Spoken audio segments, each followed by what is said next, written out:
The organization is CHIMO Animal Assisted Therapy, and what we are, and my name is Ann Campbell, and I'm a facilitator at the organization. And what we do at CHIMO is we set up animals with people in therapeutic situations.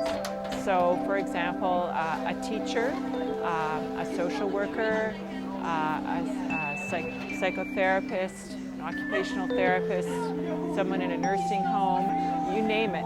They have a need to have an animal working with their clientele. So we just recently put on Health Week that we had going on in sub, and it covered nutrition and sexual health, as well as we involved a whole bunch of different partners from different health student groups on campus. Right now we have pet therapy going on, and it's just a way for students to come and de-stress pretty much automatically once you start petting the dogs. So what we do is we go out and we assess the site where the animal will be working, and we ensure that it's a safe place for the animal, good place for outdoors, everything like that. A therapist might use it with a person who's has trust issues, really doesn't want to talk to the therapist, doesn't like engaging with other people, but loves animals and feels most comfortable around animals.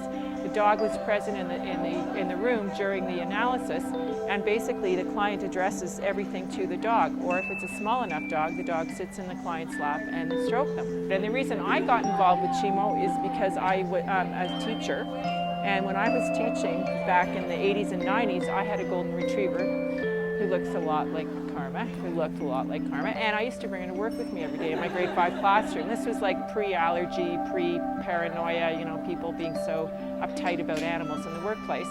And so Molly would come to school with me every day, and I used her as a reward system, literally, for the kids. Their dog working in a FASD facility in the city with children who have FASD, and they have a lot of issues with learning how to take turns, waiting time, so they take turns walking the dog.